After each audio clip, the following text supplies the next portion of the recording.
Hello, hello mga ka-subscriber ko, mga aking mga taga-panood dyan sa aking YouTube channel. Pasensya na po kayo dahil ilang weeks na po ako nga hindi nakapag-post kasi ako ay na-restrict or na-violation yung YouTube channel ko, mga idol. So kape na lang tayo.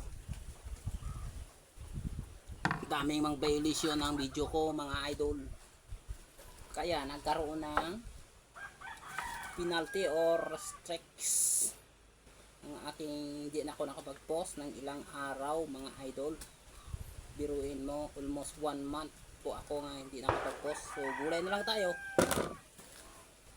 sa aking YouTube channel. So pasensyahan na po. Merry Christmas. Malapit na po magpasko ngayon, mga idol. Ayan, maggulay tayo para iulam natin sa tanghalian, mga idol. Ayan, upo lang po ito, palaya, saka sitaw, mga idol. Munting sitaw at saka malunggay. Ayan, kamunggay, malunggay. Ayan, maganda rin yun sa kalusugan, mga idol, di ba?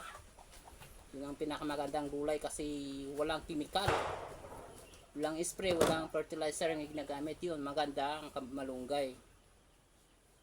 Walang chemical. Talagang nabubuhay lang siya nga walang ginagamit na chemical. Di tulad ng ampalaya, tulad nito at tulad ng sitaw ay maraming chemical nga ginagamit. Kasi tested and proven po kami kasi kami ay isang farmer, nagtatanim ng ganyan sa farm natin, mga idol. Alam nyo ba, mga konti natin ay laging nasa farm dahil farmer tayo o manananim ng mga gulay, hindi mamatay na tao.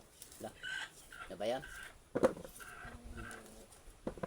So para sa tanghalian natin ay maggulay tayo, mga kabos, mga idol, mga boss. Wala naman tayo masyadong ipangbili ng ibang ulam kasi ay gulay na lang ating madaling matakbuhan ng ulam. Kasi may gulayan tayo, yun yung gulay na nating ulamin palagi para hindi tayo magkasakit, hindi tayo madaling magkasakit, mga boss. Gulay na lang. Kung wala ibibili ulam, magbili kayo ng gulay. Matipid pa kayo, mura lang daw. Sa amin libre lang po ito kasi manananim kami ng gulay. Kayo, magtanim rin kayo sa backyard nyo. O paano kung backyard nyo ay simento? Okay, pwede naman tayo magtanim kahit saan, basta may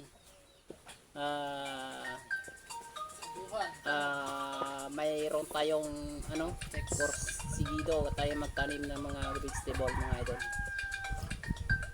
Yan, diba agay? Aray nako, mga idol, na sasayang yung mga gulay ko nga ginawa. So malapit na, mga nanghalian na tayo mamaya. Alas 2. Ang aming tanghalian dito ay medyo late talaga, mga idol, kasi pagdating namin galing sa trabaho, kami pa magluluto, kami pa sasaing ng kanin at saka mga ulamin namin. Maghanap pa kami ng mga vegetable, mga gulay para tayo ay hindi madali mamatay. Kahit payat, basta di lang madali mamatay. Ganyan. Yan, mga idol. Lalo na malunggay na yan, maganda yung sa katawan, walang chemical yun, mga idol. Buhay lang yan sa tabi-tabi natin. Tulad dito, malunggay, oh. Ayan, itong malunggay, walang chemicals, mahaba ang vitamins na makukuha ng ating katawan, diba? So thank you very much and God bless, mga idol.